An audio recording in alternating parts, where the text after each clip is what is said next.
Good afternoon and greetings.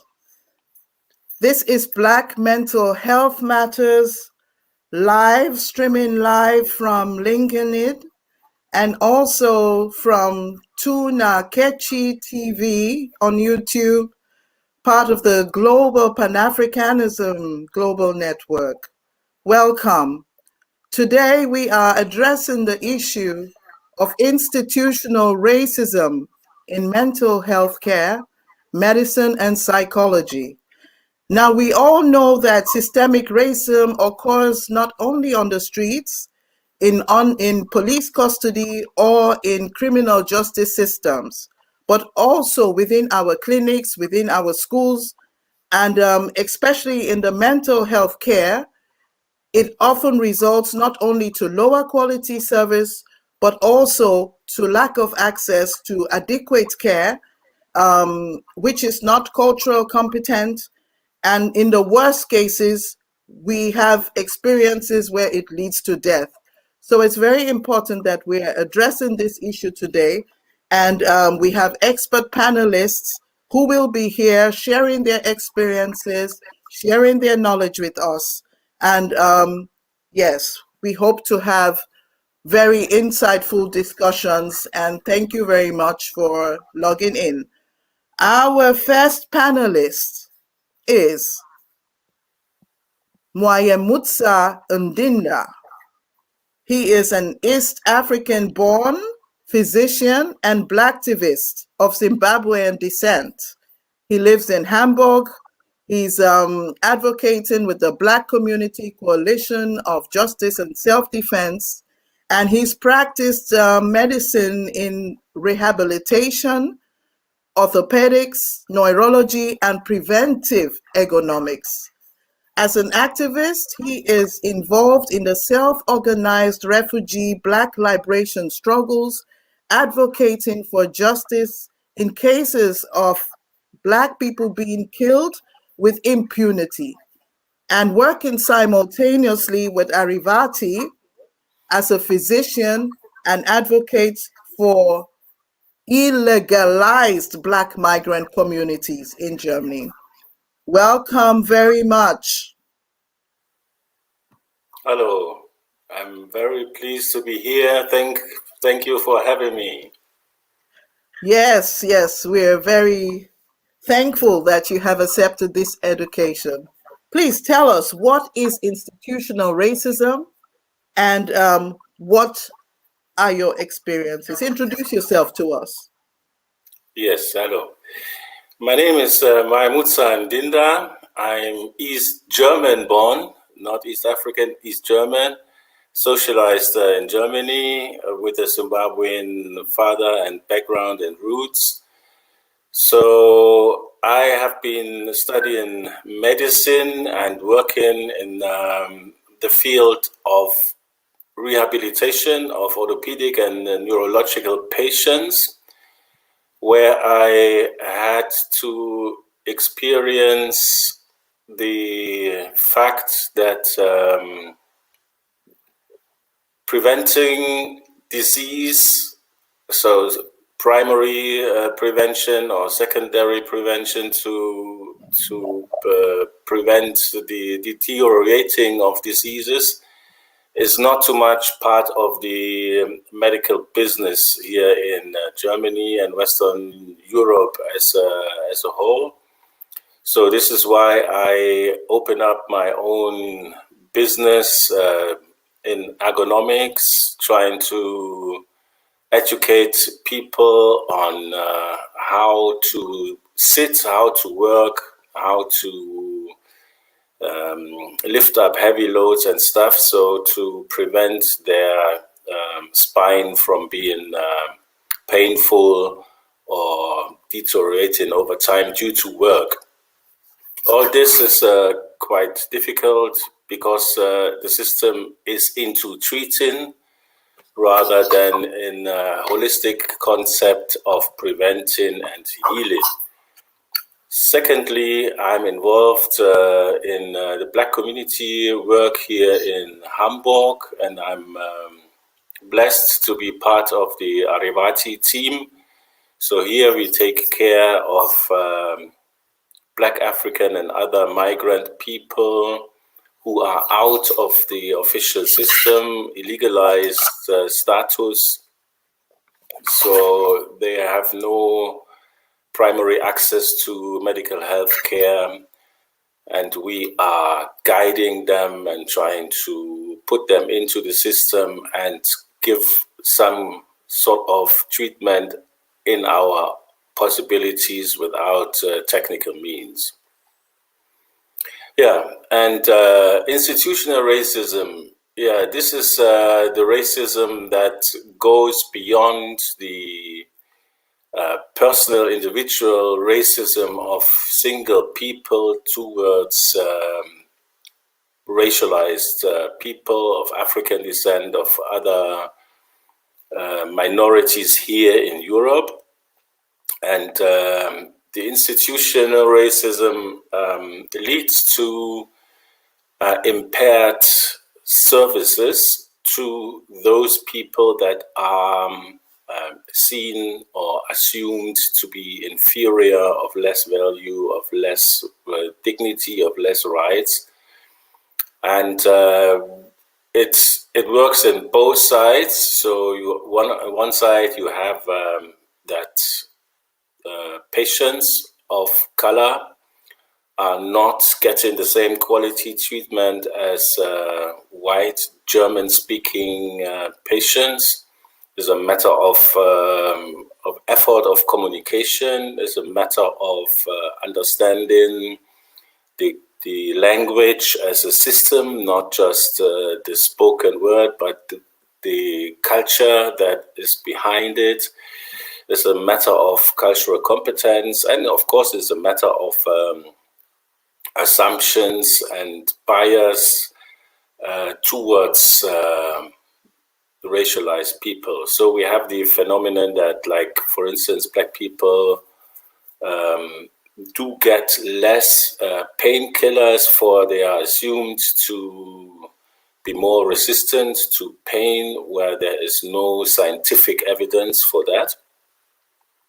Or on the other hand, if we talk of psychiatry patients, then the prejudice of the dangerous Black man or women is coming in, and the medication of psychiatric drugs is on much higher levels here in Europe with Black patients than compared to white patients.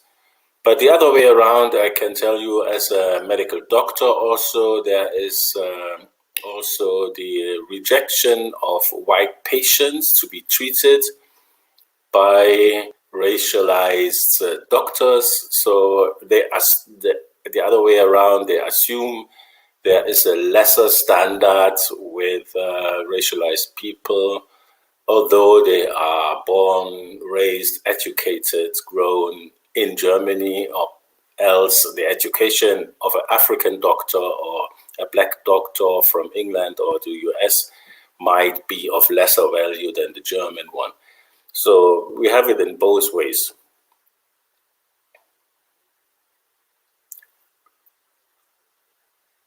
I can't hear you, sister. Your mic's off. Thank you. Can you hear me now?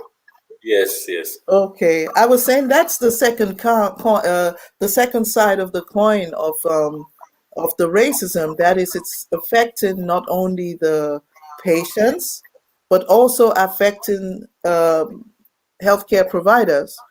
Okay, we Yes. will go into that later. I remember you were actually saying that that the institutional racism has a long legacy, and can you say something about the roots of this form of racism, this construction? Yeah, this story is connected to the development of modern Western medicine, as in general. It started off beyond, but especially in colonial times, where the colonialists were coming to the colonized places They were confronted with unknown diseases like malaria, for instance, in Africa or Asia, and they were put back to the knowledge, to the healing knowledge of the people there, but having their attitude of being superior and this and that.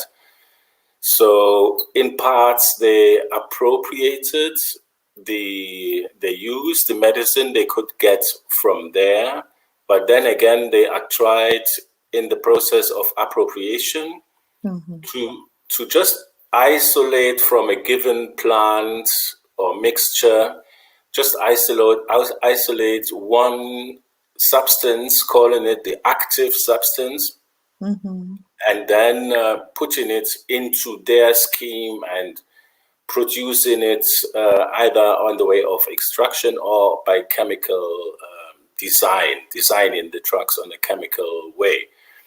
So now they come back and say, this is our drug now against the malaria, and the holistic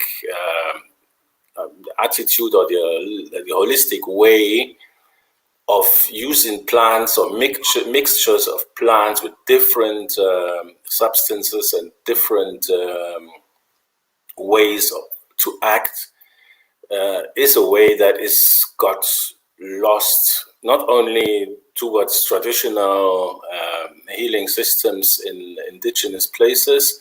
Also here in Europe, there was an ongoing war, one can say, against traditional knowledge of healing, especially with women. So they were then,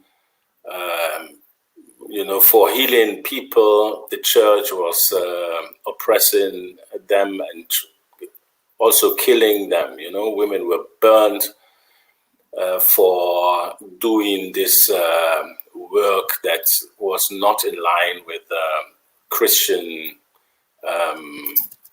values, how they call it. So the other way is that the colonization process was also used to use indigenous people, colonized people, as guinea pigs for whatever drug they try to invent. So we have now like famous doctors like Robert Koch in Germany or Albert Schweitzer. Institutes are till today named after them. But both of them have been doing really vicious laboratory things with people of African descent in the mode of try and error, just giving them something and see what happens. So people were dying, people were falling sick, people got severe damages from these tries they have been doing, medical tries. So all this history is also a little bit on the forgotten side.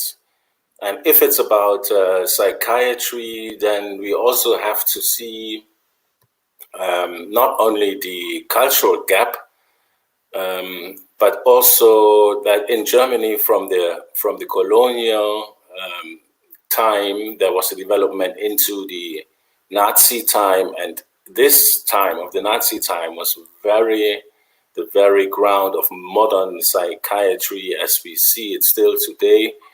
So psychiatry of Western standard is very violent,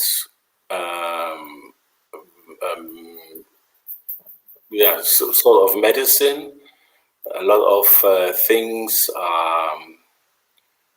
are done by force rather than by conviction of the patients, and also gone into more of a medical form of treatment, not to talk of electroshock and all this stuff that has been developed.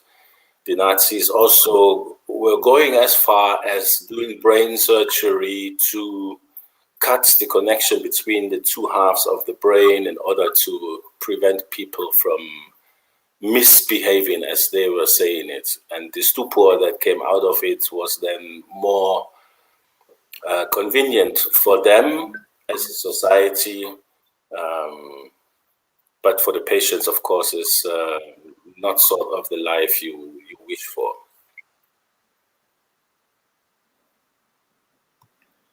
Thank you so much.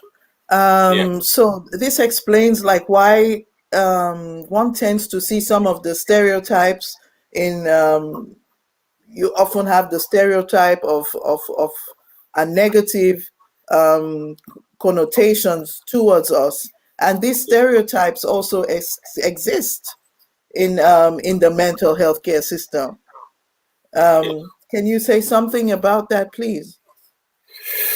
Yes, the stereotyping of black people has many means. I already was talking about painkillers, and in the psychiatry, the level of medication that is given to black patients compared to white patients. But we also see that the development of the coercive, violent treatment, as we have it in psychiatry, is a matter of a personal judgment of the moment, you know. So the doctor is not really an objective level making these decisions, and the more the doctor does not understand the patient, the earlier coercive measures and force will be used. Hmm. And in the second step, then the stereotyping is that of the dangerous, of the powerful black men, especially. So then the force that is used against psychiatric patients or black men, also with the police, for instance, is on a higher level. So they really want to make sure the people can't do anything anymore. But this also includes that in not too rare occasions, people can no more breathe, even for the can not only not do anything, they can also no more breathe. That will Hmm. bring them in a dangerous situation where they can die. Yeah, we have had Yeah. the conviction of the murder of George Floyd, the Yeah. sentence we know from yesterday now. We have a similar case here in Hamburg. William Tonum Bobda went to the psychiatry voluntarily. He was not diagnosed properly of having a heart condition that might be dangerous, also to the medication he was supposed to take. He refused the medication for having he had an allergic reaction in his throat already to that medication. He was not taken serious at the time. Then the coercive treatment was ordered. But what you would have expect, if the security now is called in, then the doctor should be around to see how they are doing it. So now the doctor was not there to observe the situation, and the security was acting against guidelines that were saying do not restrain people in prone position on their belly. But this is exactly what they did. So the patient fell into a coma and died at the end of the day. So, and all this negligence that is sort of in that case, not diagnosing the heart condition in the first place, although there was an ECG suggesting it strongly that there is a problem, not observing coercive measures from the side of a doctor, and doing wrong fixation, using wrong fixation techniques. Altogether, this was never really evaluated. So there is also, till today, 2 years later, there is no justice, but also no accountability of the side of the clinic, of the UKE hospital, to assure that this is not going to happen again. Yes, this is so tragic. Yeah. Yeah, this is. This is like what we said, that in the worst case, it leads to death due to this lack of care, this negligence, um, violence. Yeah. Yes, Um, yes. yeah. Okay. And so the But attitude is always like those who are doing wrong just made tragic errors and have to, to be handled with care. And those who have been traumatized and also killed, maybe, those are then the perpetrators at the end of the day. criminalized, The criminalized. aggressive Okay. people who Um, are responsible for their own death. okay. I would like at this point, I see we have Dr. Kevin Washington with us. And at this point, I would like to welcome you and, yes, introduce you as well. So, Dr. Kevin Washington, Mwata.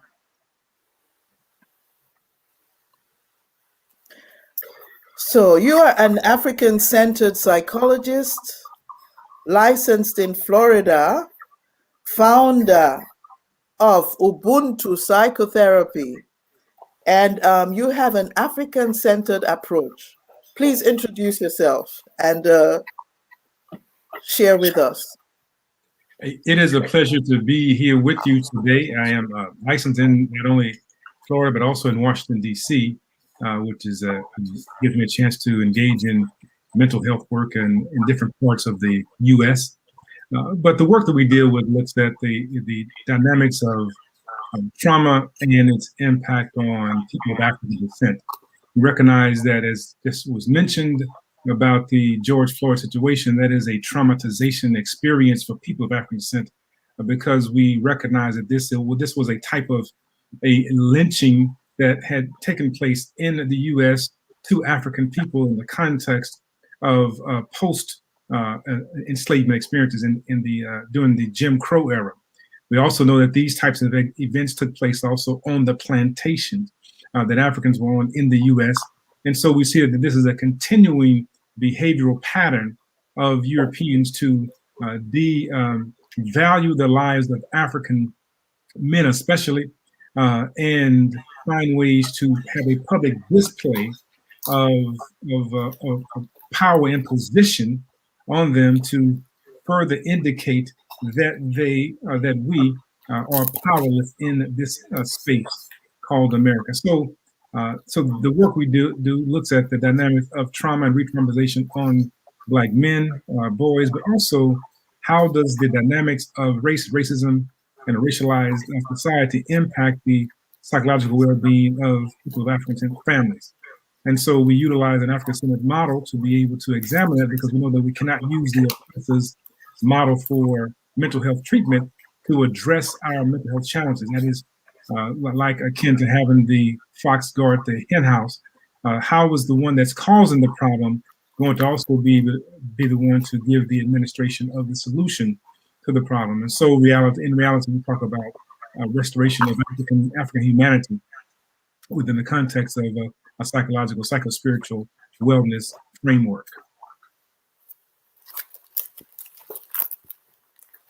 Thank you so much. So this is really a big problem. What do you think? The system at the moment does not cater to the needs of Black people. And already we have the problem of stigma in the communities. And now people are not even able to go to the institutions and be treated with the care that they deserve. What exactly is the impact of the institutional racism on our communities? So one of the things that's important to recognize is that it is an ideological situation. That is that racism or racist thought are ideological and they're philosophical. And so there is no real thing called race. It is a social construct, but as a social construct, it also has physical implications. And so, as was mentioned earlier, the medical doctors operate with a bias, and there has been a bias in the practice of mental health and physical health. We Africans have been deemed to be inferior. If you look at Carl von Linnaeus's demarcation of the various races, you will see that he described a black Afro as phlegmatic and cunning, lazy, and governed by caprice. And all the others that he describes as the other racial groups that are Asian and European, they have more positive attributes. So the earliest demarcation or indication of racial connotations actually had the world view of the ideology of European superiority. This carries it all the way into the medical practice, where people know about J. Marion Sims, the father of American gynecology, the idea that black women's bodies could be experimented on, and people know about the Tuskegee experiment, understanding that the reason why black men were not given treatment for syphilis was because it was believed that the physiological nature of blacks was distinct from whites and inferior, and thus syphilis, though it impacted the system, the neurological system, it moved up the central nervous system for white men because they were more developed, but it only impacted the respiratory system for black men.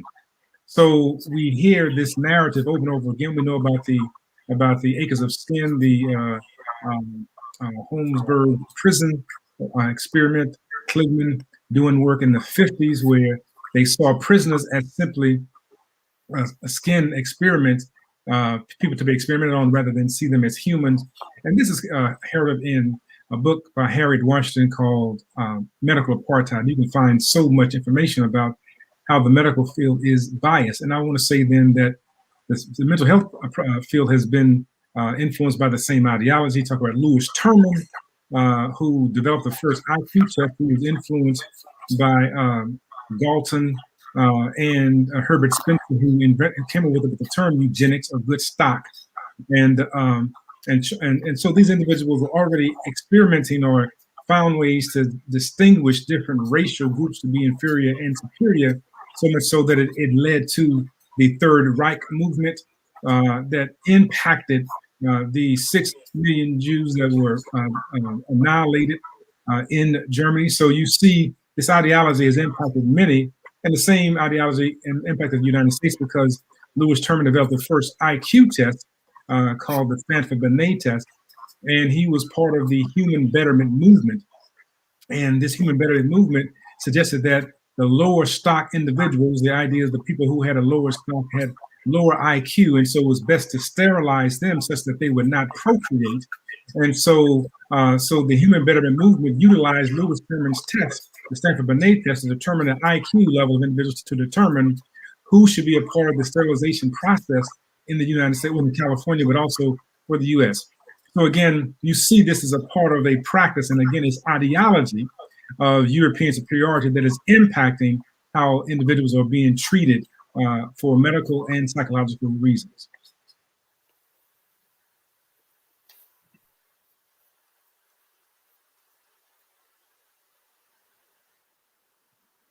Thank you very much. Mwaimutsa, you also had some experiences working as a physician. Can you please tell us what is it like? So now we see that the problem is not easily resolved in that we simply have more people study medicine and have Black doctors, or we have Black nurses. What exactly is your position? What is going on there? Yeah, the medicine here in Western Europe is highly hierarchical, so it's a matter of that there is a big gap or distance between patients and the white class of especially doctors.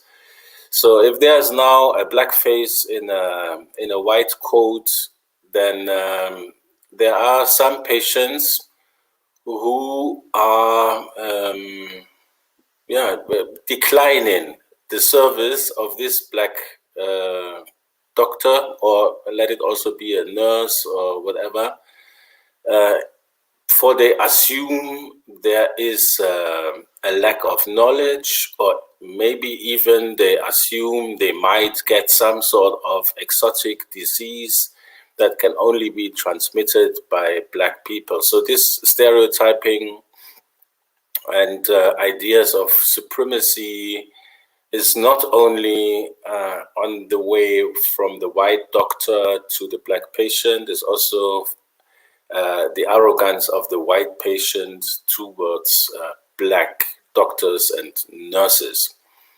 I had incidents that patients didn't want to be treated. I had an incident of a German soldier who had a brain injury to his forefront, and you have to know the front part of the brain is where social competence and taboos and all this is located. So this soldier now was free of all things that make him function in a society. What came out was he was very, very sexist towards the nurses, and the clinic I was in, there were no much male nurses. And secondly, he was very, very racist towards me as a doctor who was responsible for him. And he was very, very obedient to the white doctors that came. So I had now the idea to say, how could we deal that I am not exposed to this guy, but I didn't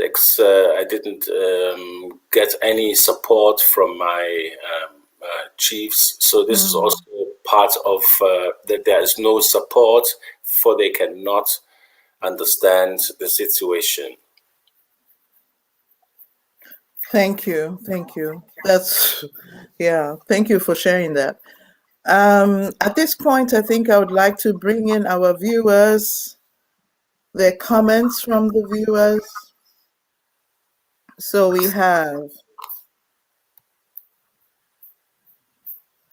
Sister, while you pull those up, I would like to add to that conversation about... Yes, please. Even though we talk about increasing the number of black or brown or people of African descent professionals in psychology and psychiatry or medicine, it doesn't change anything if we don't have an ideological shift, right? So we can go to the same training institutions, learn the same information, and never become a useful agent for people that look like us. So we have to understand that the training institutions utilize the philosophical information, or the information that's been guided by their philosophy, that they're very in nature people of African descent. And so we never learn, a dermatologist doesn't learn about how to address dynamics of skin with a lot of melanin. They learn about normalization of less melanated skin. My brother who was in medical practice talks about how there's a clear distinction between the physiological nature of different groups, and Asian, African, and European. So, but most of the practices or the cadavers that come in, or not even the cadavers, but the practice is guided towards understanding white bodies. It was done where they had cardiology have clients or a mock client describe a situation that was a clear heart attack, and so they had them to the recorded passage, had the cardiologist to look at this recorded passage and then determine what was the treatment recommendations for this person. And so if the clients were black or brown, the treatment was that it was for indigestion. But if they were white males, the treatment was for heart attack. And so you see then even there's a devaluation of black lives, and it comes from the training institution. So we have to be clear that it's more than simply going into a program. My dissertation in grad school was how to increase the number of African American psychologists to deal with our issues. And that is not only to have people come through and look like us, but be able to be versed in understanding dynamics of who we are and how we function. And that's why we ground ourselves in an Afro-centered philosophy in for mental health service delivery, because we're not going to use a European model to address issues that don't pertain to Black people. And I'll say it this way, that I said in grad school that I can't go to my population, people that look like me, saying, well, how does it make you feel? How does it make you feel? Because they're coming to therapy with a different perspective. And so the Europeans in my program became very irate. What do you mean? We can't, so they were very irate with my statement. How about fast forward 15 years later, I have a couple to come to me, and the wife says, my husband does not want to come to see you because all you're going to ask him is, how does it make you feel? The point is that I had knowledge of who I was in my population, and I know that people of African descent want a more directive approach to mental delivery.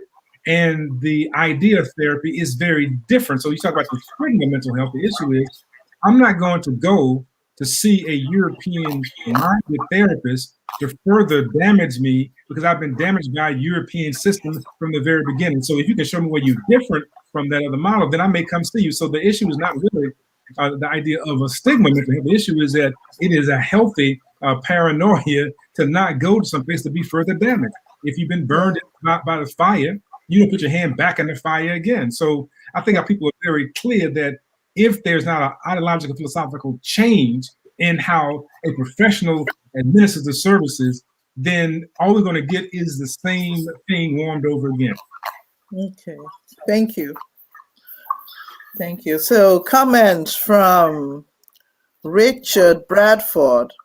He is saying that we need to return to where we came from, returning back to our cultures, our heritage, and also looking maybe for solutions right there. It's time to go. It's time to go home, huh? Okay.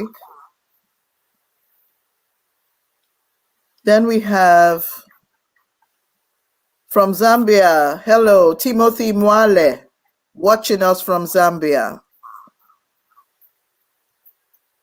Behanu Yigswell, I hope I'm pronouncing that right.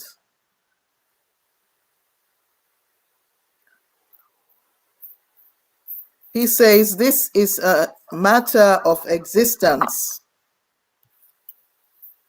Saying this is a matter of existence. Comments from Behanu Yigswell from 2 times, okay. Bobette Samuels is watching from Great Britain. Bobette Samuel sends light, love, and healing to all Africans. We have Teblo Cecini, also glad to be a part of these discussions. Dr. Kevin Washington, the Africa-centered approach which you talked about in psychiatry, in mental health care, how is this different from what is being normally provided? And you have also developed Ubuntu psychotherapy. Can you expand on that, please? So I really appreciated the first comment that said that we need to return to ourselves. We have to go home. And so, one of the things that we do is called Homecoming Gambia, but we're looking at ways to make sure that our people can return back to the physical space. But the reason why we do the physical return is for a psychological healing and repair to take place. And so we know that if our traducers, our oppressor, sought to destroy us by dispersing us, human trafficking from the continent, then it is back there that we begin to reclaim our identity and begin to do the healing work. It's also there that we look at the dynamics of what it means to function as a human being, because things that we have encountered are inhumane acts if you look at an African worldview. And so, though we know that the dynamics or the elements of mental health started in ancient Kemet, We understand that in Kemet or Egypt, they understood that the mind, a whole and sound mind, led to health, wealth, and prosperity, and that the idea was to make sure that the mind was intact. And so there were ways of treating illnesses, and one of them was interpreting dreams. And so we know that Sigmund Freud is credited with dream analysis, but in reality, there are clear records to indicate that African people understood the power of dreams a long time ago. And so there will be interpretation of dreams, because we understand that in the African worldview, we are here presently, but also we are past and we're future. And if you think about this, many times you can dream about things that you've never encountered before, which means you have the capacity to travel ahead of your physical body, which means then that you're not only here, but you're also future tense at the same time. And then about things in the past. So we talk then about a psychology that accommodates for this idea of self being present, self being past, and self being future. The European model deals with basically what is in front of them, and spirit is generally suspect, but in reality, the word psyche comes from the idea of the word soul, comes from the word saku, and saku means essence of being, which is ancient Kemet. So in reality, the word psychology means soul and or spirit work. So the Western model tries to bifurcate from the idea of spirit because it cannot be quantified, because they won't reduce psychology and psychiatry to something that could be quantified so that it can look like chemistry. To look like the idea of functionalism, how you can put a part of this and a part of this, like you get sodium and you put it with chloride and you get sodium chloride, right? So they were trying to find ways to get structures of the mind to be very distinct and to be quantifiable. But in reality, we know that qualities of spirit and spiritness are not qualified, cannot be quantified. People can have experiences where they think about somebody, and then that person calls them on the phone. It doesn't happen every time, but it can happen many times, right? And so we know then that when we talk about Afro-centered psychology, we are accommodating for not only past, present, and future, but also the fact that we are here because we have ancestors that came before us. And so we believe then that they are a part of us and that we are ancestors to someone coming later. It's a different model altogether. So the healing and repair deals with not only healing what's happening right now, but looking at the lineage, the line that we come from, and what may have been there, what Fukuyama calls not, or the Congo, Makolo, the knots that get tied into our genetic rope. And so we find ways to untie them and make sure that we don't put other knots for those coming before. So that is the power of an African-centered model. Fantastic. Brother Maimutsa, would you like to add to that? Yeah, I would like to add on a general level, but especially in psychiatry and psychology, that's the relation between a therapist and a patient or client is highly spiritual. This is the essence, you know, and you can't take this spirituality out of that relationship. But the white Western medicine concentrating on pharmacotherapy mainly is exactly trying to do that. So they design what they have to produce evidence for their drugs is a double-blind one. So they introduce placebo, which there's no active substance to it. Then they make sure the patient doesn't know whether he gets active drug or placebo, and they also make sure that the doctor doesn't know which one he gives to the patient. So now we have a so-called placebo effect, which is in some cases up to 50%. That means there is nothing in there, but the patient is still better or cured. So this says so much about the relationship between the treating person and the patient, and how important it is. So now to cancel it out and make it so chemistry is that is that form of believing more of a machine than having a holistic human body in front of you. The second thing is, if it's psychiatry, we have two things. One is the problems the client or the patient has with the sickness. So this is what brings him actually to see a doctor or a psychologist. The other side is how the society is perceiving a person like that. So how much problem a patient is causing within a society. So if we now see our African societies, then there is much more of a community and family sense that holds together and is taking care of those people in order to prevent to them to go to the doctor or to feel better. And here in Europe, anything that is out of the norm and the function that is to produce profit and behave in a certain way is already too much. So the tendency to point fingers and say you have to go and see a doctor instead of helping the person, to give him a helping hand to maybe be part of the solution, is much smaller here in Europe.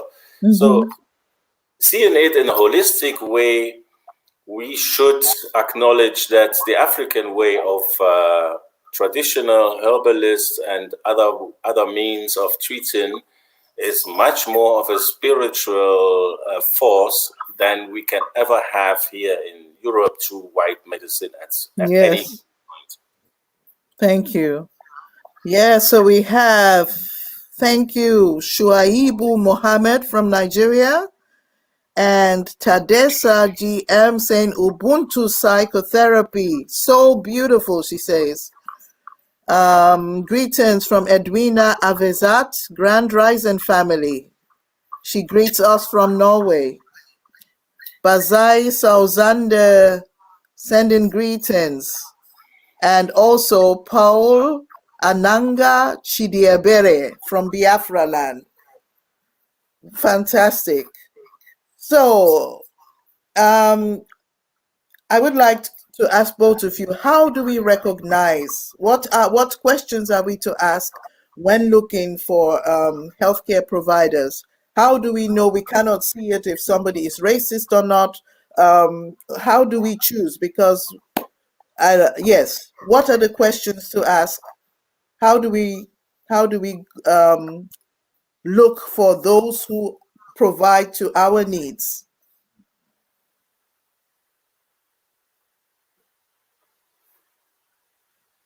So one of the things to consider is of course, I think that we do indeed have a sense of what someone is bringing to the table.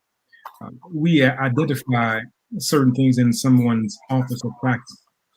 If the iconography and imagery does not look like you, it's giving you an indication of the ideology, the philosophy of the clinician. If you cannot find things in the space that seem to resonate with who you are, if the between you and the profession does not seem to be cordial, seems to be more antagonistic, then it's reasonable to make an assessment. I think too often people who have been oppressed try to find ways to not be so, I guess, hyper vigilant about certain things, but sometimes that is the thing that keeps you alive. That's the very thing that sense that something is off here is a thing that will sustain you. So you ask critical questions about their experiences with people like yourself. How often have you seen Black clients, people of African descent? What are some trends that you see find among that population? What are your thoughts about them and diagnosis of depression or schizophrenia? It begins to give you an indication, the responses as to how they're thinking. If they think about they mentioned maybe there's some biases in diagnosing of diverse populations, but then that person has some level of cultural competence. If they tell you that a therapist doesn't really matter, a therapist is a therapist, they are incompetent culturally, and you need to be able to back away from that person because they're not going to treat you with some degree of awareness because they believe that the Western model is the normative and that anything else is substandard. So these things are important to be able to consider, is that to be able to be aware of the senses that you feel, watch, look at your environment. What does it look like? If you read about the medical professional, the psychologist, psychiatrist, um, what does their biography tell you about them and how they approach the practice, and then also your questions that you can ask about their experiences with people like yourself. Thank you very much. Brother Maimutsa, would you like to add to that? Yes, I would like to add that we should be. I was talking of the spirituality between two people in that field of healing. So when we go somewhere, of course, we look for medical experts, but we should never forget that we as the patients are the experts of our own body. So we should try to disconnect this this belief in the system and look more into the eyes and listen more to the words of the people in front of us. If they can't listen, if you have the impression they have never seen an African before, then this is not your therapist, of course. And regarding the continent, I would appeal to really not to follow the trap of the stigmatizing of the traditional healers and medicine we have there in Africa. I would wish that the systems that have been established now after the colonization, also in medicine, should be much more open to traditional influences and practices. Thank you. On both sides, patients and the institutions.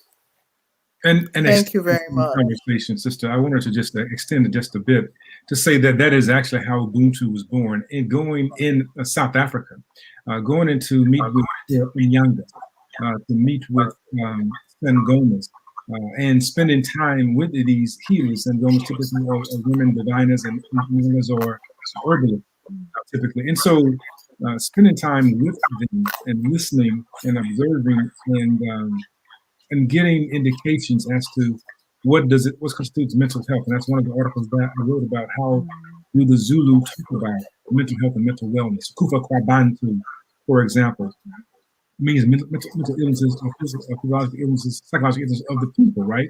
And so you have Kufa Kwabantu, it can come in the form of Abapanza Basikulutele, which is a withdrawal of ancestral protection from the failure to perform proper Nzabezia ritual. And so what happens is that when you don't perform proper ritual, then there's a disconnect that takes place. And it's what was mentioned earlier about making sure that we honor the traditions of our people, because every society makes its connections with its ancestors. And so if there's a space that does not honor the fact that you have a connection with people that came before you, then that is not a practice for you to spend your money and your time with. Because Europeans in the United States, every time you pull up a US dollar, a bill, a note that has a European ancestor on it, they name their ancestors. And so you want to say that we shouldn't honor ancestors, then that's problematic, which means that's not a place for you because everybody knows they came from somebody that was before them. And also the idea of spirit and spiritness. It's very important to note, as was mentioned about the placebo effect, which means that if an inert substance can generate a response or impact or cause an effect in the body, then the relationship is more critical, and the belief system is more critical, and spirit is more critical than the substance itself. And so I'm saying that to say that if there's a mental health practitioner that has a failure to form the proper bond or connection or relationship with the client, then it's going to deform the relationship and the spirit healing. For me, Okay. therapy is like a cast is to a broken arm. It provides the structure for the healing to take place. But if the person has no idea of the original formation of the broken spirit, the broken bone, then the cast they place on that bone will deform it. And the same thing for therapy. If there's no understanding, then the structure that is placed will deform it. And we see that happening time and time again, where Europeans give European solutions to African reality. And it's not going to work. It's ill fitted for it. They're incompetent to do so.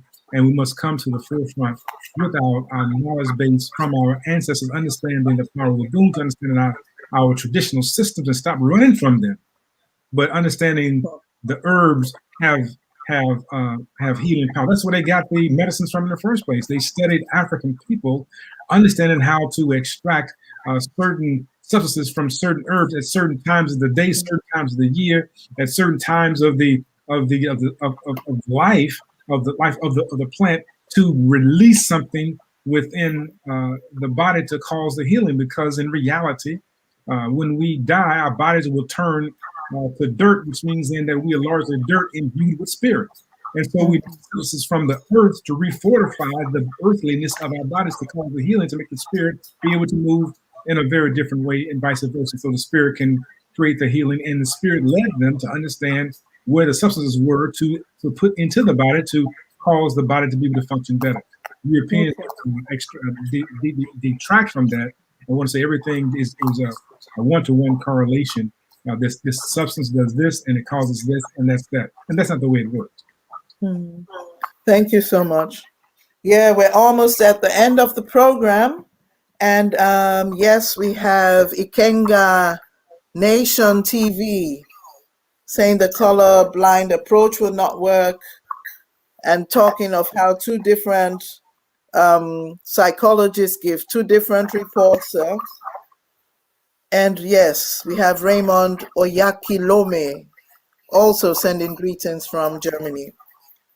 So I would like to give each one of you the last words. Before that, I remind our viewers, Black Mental Health Matters is celebrating its 1-year anniversary. I mean, this is a great movement, a great initiative, raising awareness on this topic that is often covered, often hidden, not spoken about, stigmatized in our communities. Tune in tomorrow. There's a great program. And Dr. Kevin Washington, you're also part. So to close off, please, your closing remarks, Brother Maimutsa, and then Dr. Kevin Washington. Yeah, you are speaking about stigma. This is very important. I think to reduce the stigma of the white supremacists is quite difficult. But what we can reduce is the stigma towards Black mental disorders within our own community. So I plead to our community sense, to our community service, to take more responsibility and care for our people, as to provide family bondage, for family-like bondage within the community, which is the best way to prevent and treat in the first line. Secondly, then check for Black people and hold them accountable, and be sure you are the expert of your body and your mind. Thank you very much, Dr. Kevin Washington. So, thank you so much for the powerful statement. And we should all recognize that we come from a powerful heritage, that we come from people who knew and who know that the enemy of our people cannot be the healers of our people. They cannot be the ones to direct us to the path of healing. They can give us indication where we should go to get healed, because we know that we cannot go in their direction. And so we must know that